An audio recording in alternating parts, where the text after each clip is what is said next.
For 50 years, one man stayed silent while the world blamed someone else. Now, at 83 years old, Paul McCartney is finally breaking that silence. The truth he's about to reveal will shake everything fans thought they knew about the Beatles. It's not about the woman everyone pointed fingers at. It's about four men who slowly became strangers. And the decision that no one was brave enough to make first. When John Lennon walked into that room in 1969, nobody knew it would be the last time. He didn't yell. He didn't break anything. He just said he was leaving. And then, nothing. Complete silence. The band that changed the world didn't even tell anyone. They just kept pretending. They went to the studio. They played gigs. They smiled for the cameras. But it was all falling apart behind the scenes. Paul knew the truth. He knew John had already made his choice. But he didn't say a word. Not to the press. Not to the fans. Not to anyone. Because saying it out loud would mean admitting that the Beatles were over. And admitting that meant watching everything collapse in public. So he did the hardest thing, he kept quiet. He let people think he was the one who broke up the band. He let the world believe he was selfish, ambitious, power-hungry. He carried that weight for 50 years. His wife knew. His closest friends knew. But the rest of the world? They believed the lie. They believed Paul McCartney destroyed the most important band in music history. Every interview, every award, every moment of success came with that shadow following him. People looked at him differently after that day. The guilt was crushing. But he thought it was worth it. He thought protecting the Beatles' legacy was more important than protecting himself. Now, decades later, Paul is ready to tell what really happened. Not the version fans heard. Not the story the media created. But what actually went down when four young men realized they couldn't be brothers anymore. The real reasons. The hidden tensions. The choices that nobody talks about. And why the person everyone blamed was never the real problem. This is the story the Beatles never told. By the late 1960s, the Beatles weren't the carefree kids anymore. They were men with different dreams. The unity that made them unstoppable was fracturing in ways nobody wanted to admit. The cracks didn't appear overnight. They were forming slowly, quietly, building up pressure that nobody knew how to release. When they stopped touring in 1966, something fundamental shifted. Before that, they were a live band. They fed off the energy of screaming crowds. They were together every single night, traveling, laughing, surviving together. Touring was brutal, but it kept them bonded. Then it all stopped. They went into the studio and never left. The studio was different. It was cold. It was controlled. There were no fans cheering them on. No adrenaline. No sense of being a team against the world. Instead, there was just four men staring at each other across expensive equipment. And slowly, they realized they didn't want the same things anymore. John was changing. He was getting deeper into experimental music, into art, into pushing boundaries. He wanted to destroy the rules and rebuild everything from scratch. Paul wanted to protect what they had built. He wanted to make it better, more polished, more perfect. But John saw that as boring. He saw Paul as controlling. That tension grew with every session. But here's what nobody talks about: George was watching all of this. And George was angry. Not at Yoko. Not even really at John or Paul. George was angry at being invisible. He had written some of the most beautiful songs the Beatles ever recorded. Something. Here Comes the Sun. Songs that made people cry. But he was fighting for studio time like he was a junior member. Lennon and McCartney got unlimited space to create. George got leftovers. That was only the beginning. Everything changed when Brian Epstein died. Their manager, their guide, their father figure, gone. Suddenly, there was nobody steering the ship. Nobody making the hard calls. Nobody keeping the peace. And that's when the real fighting started. Not about music. About money. About who got to decide the future of the Beatles. Everything became about control and power instead of art and brotherhood. The four of them weren't even in the same place anymore, mentally. They were orbiting each other, getting farther apart with every passing month. Paul felt it. He knew something was dying. And he kept trying to fix it, kept pushing harder to hold it together. But the more he pushed, the more the others pulled away. What happened next would destroy everything they built. John Lennon was suffocating. By 1969, he felt like a prisoner inside his own band. The man who once sang about revolution was being held back by rules, expectations, and the weight of 4 decades of Beatlemania. He wanted to break free, but the Beatles wouldn't let him. Or so he felt. The truth is, John was going through a transformation that nobody could have stopped. He was reading new books, exploring new ideas, meeting new people. He was becoming someone different from the kid who started this whole thing. The Beatles made sense when they were all growing together. But now they were growing in completely different directions. Then he met Yoko. And everything shifted. She wasn't just a woman to John. She was a mirror. She reflected back the parts of him that were dying to get out. She was an artist. A thinker. A rebel. She didn't care about the Beatles or the music industry or any of it. She saw John as a human being first, not as a Beatle. That was intoxicating to him. For the first time in years, he felt like he could be himself without apologizing. But that came with a cost. John brought Yoko into the studio. He needed her there. He wanted her in every session, every moment, every creative decision. To the other three, it felt like an invasion. This was their space. Their sacred place. And now there was a stranger, well, John's girlfriend, sitting in the corner, offering opinions, changing the energy. George hated it. Paul struggled with it. Ringo just felt more alone. John didn't see it that way. He saw a man and a woman who loved each other, trying to create together. He didn't understand why that was so threatening. But it was. Because it meant John was pulling away from the band. He wasn't 100% there anymore. His attention was divided. The real decision came quietly. John didn't sit down and write it out or plan it carefully. It just happened. He realized he didn't want this anymore. He didn't want the meetings about money. He didn't want to compromise his art. He didn't want to be in a band where he felt trapped. He wanted to explore, experiment, and push boundaries without anyone telling him no. So one day, he said it. I'm leaving the Beatles. Just like that. For words that would echo through history. The others were shocked. Paul went silent. George felt relieved and hurt at the same time. Ringo didn't know what to say. And then something strange happened. They all agreed not to tell anyone. They decided to keep it secret. To protect the brand. To protect the money. To protect the image of the Beatles as unbreakable. But they were completely broken. That silence would become Paul's greatest burden. The world needed someone to blame. And Yoko Ono was standing right there. She became the perfect villain for the story nobody wanted to believe. The outsider who ruined the greatest band in history. The woman who seduced John away from his brothers. The reason the Beatles fell apart. It was a simple story. It was wrong. But it was easy to believe. What people didn't understand was that Yoko didn't break the Beatles. She just made the breaking visible. She walked into a room that was already on fire. She didn't start the fire. She just couldn't ignore it.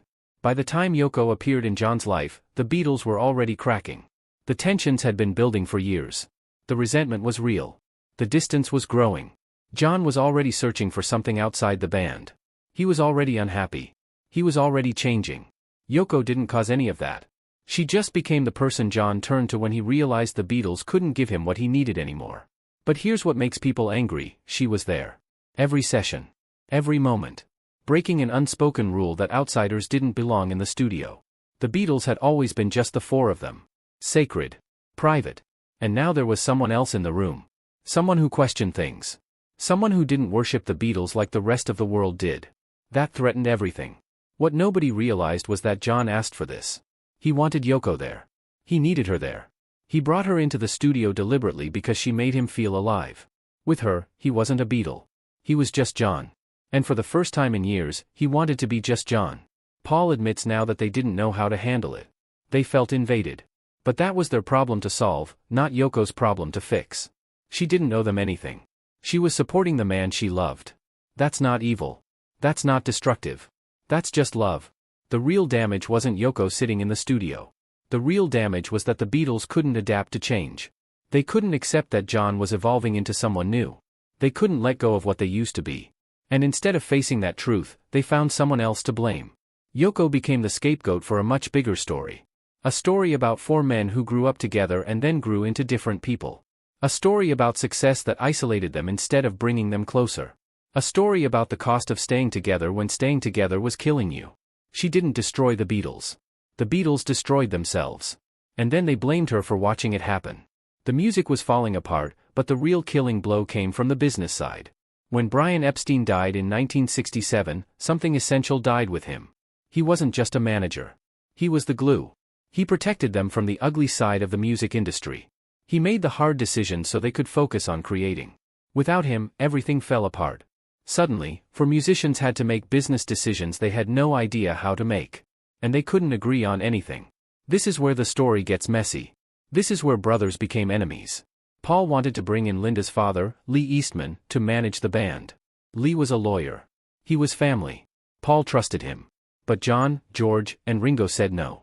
They wanted Alan Klein instead. Klein was a ruthless businessman who promised them control and money.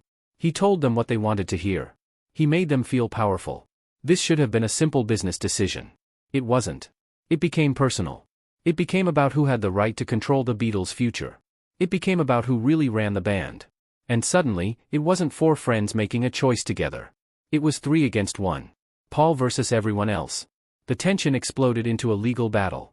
Paul actually sued the other 3 members of the Beatles. His own brothers. To protect their music from being mismanaged. To keep their work from being stolen or destroyed by Klein. But to the world, it looked like Paul was being selfish. Like he was power-hungry. Like he was the villain tearing apart the Beatles over money.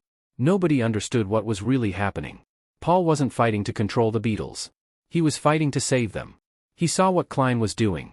He saw how Klein was manipulating John and George. He saw the disaster coming. And he tried to stop it the only way he knew how, through the courts. But that lawsuit became the final nail. It made the breakup official. It made it real in a way nothing else had. The Beatles didn't just break up. They sued each other. They fought in public. They aired their dirty laundry. The family was completely shattered. What Paul reveals now is that he never wanted that fight. He never wanted to sue his bandmates. But he also couldn't stand by and watch everything they built get destroyed by someone who didn't care about their legacy. So he made a choice. He chose to be the bad guy if it meant protecting the music. That choice cost him everything. Fans hated him for years. The Beatles hated him. The media destroyed him. But the music survived. And Paul has spent his whole life wondering if it was worth it. Everything changed the moment the lawyers got involved. At the beginning, the Beatles were one. They thought the same way. They wanted the same things. They were hungry, ambitious, and completely unified. But success does something strange to people. It gives you options. And options force you to choose. By the late 1960s, these 4 men were choosing completely different paths. Paul wanted to keep perfecting the music. He wanted to explore new production techniques, new sounds, new ways to push what a rock band could be. He was obsessed with the craft. Studio time felt like home to him. He could spend hours getting one drum sound right. He believed in discipline and precision. That's what made him great. But it also made him restless. He always wanted more. Always wanted better. John wanted to break everything and start from scratch. He was done with perfection. He wanted raw, honest, chaotic music that reflected real life.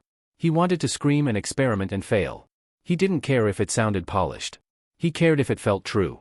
By 1969, he felt like Paul was suffocating his creativity. Like every song had to be a hit. Like every note had to be calculated. He wanted freedom more than he wanted fame. George was trapped in the middle, quietly dying. He had so much to say as an artist, but nobody was listening. He'd written masterpieces that never got recorded. He'd come up with ideas that got ignored. Lennon and McCartney dominated every session. They got to decide what was important. What was worth exploring. George was the third wheel in his own band. The frustration was eating him alive. He wanted respect. He wanted space. He wanted to be heard. And Ringo? Ringo just wanted to feel like he belonged. He was the drummer, the heartbeat, the one holding everything together. But as the personal tension grew, he felt more and more invisible. The egos got bigger. The arguments got louder. And Ringo just wanted to go home. He was the only one who stayed loyal the longest. But even his loyalty couldn't save something that was already dead. These weren't bad men fighting over nothing. These were artists with genuine, conflicting visions. Paul believed structure saved art. John believed chaos created art. George believed in humility and learning. Ringo believed in just showing up and doing the work. None of them were wrong. They were just different. And those differences, which once made them brilliant together, were now tearing them apart. What Paul realizes now is that this was inevitable. For men can't stay the same forever. Growth means changing. Changing means becoming strangers to people you once knew completely. That's not tragedy. That's just life. But it felt like tragedy at the time. Because they couldn't imagine the Beatles without all 4 of them. They couldn't imagine a world where they weren't brothers. So when it finally ended, it wasn't just sadness. It was the death of who they used to be. There's a moment in every ending when you stop fighting reality. When you finally accept what you've been denying.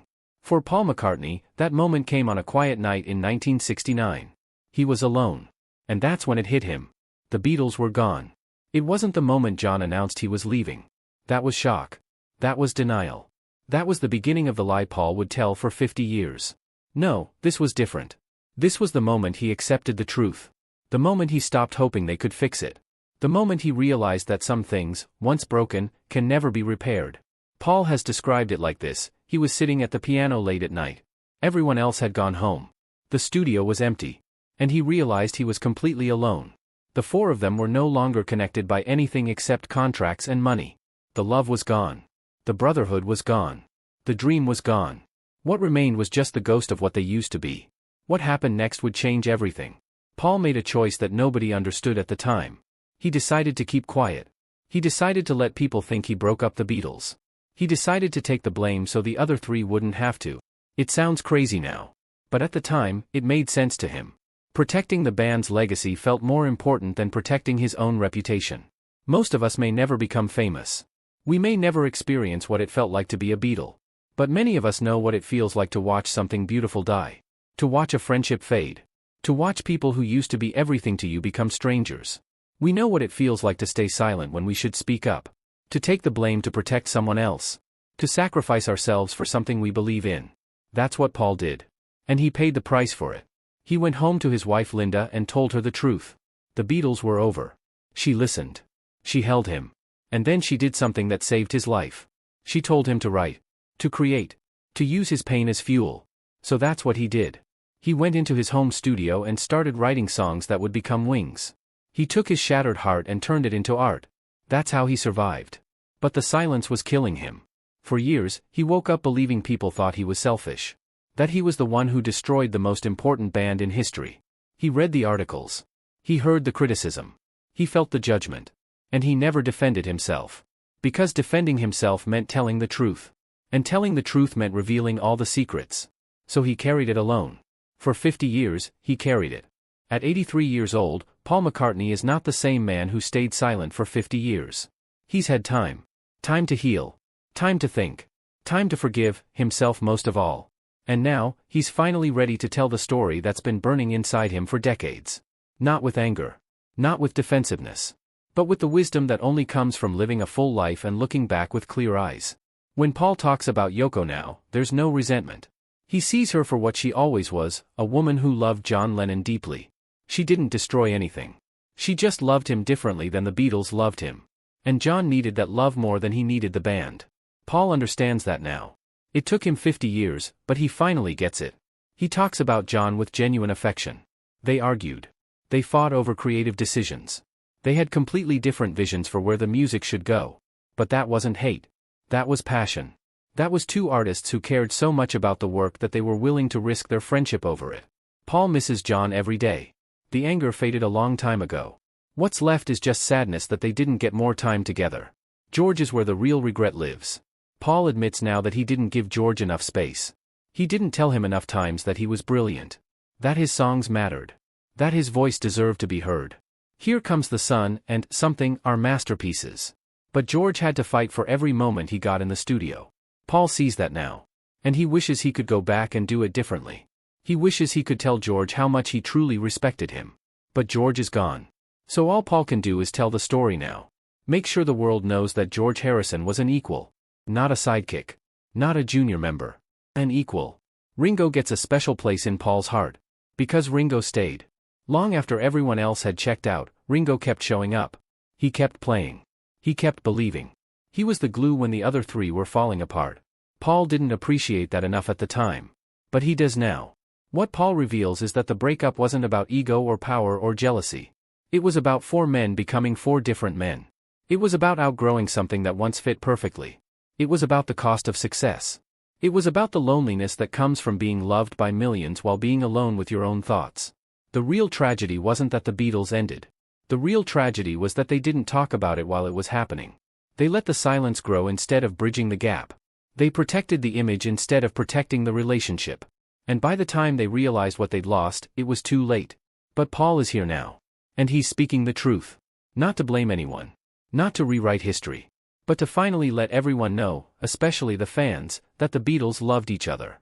They just couldn't stay together. And that's okay. At 83 years old, Paul McCartney has finally set the record straight. Not because he needed to prove anything.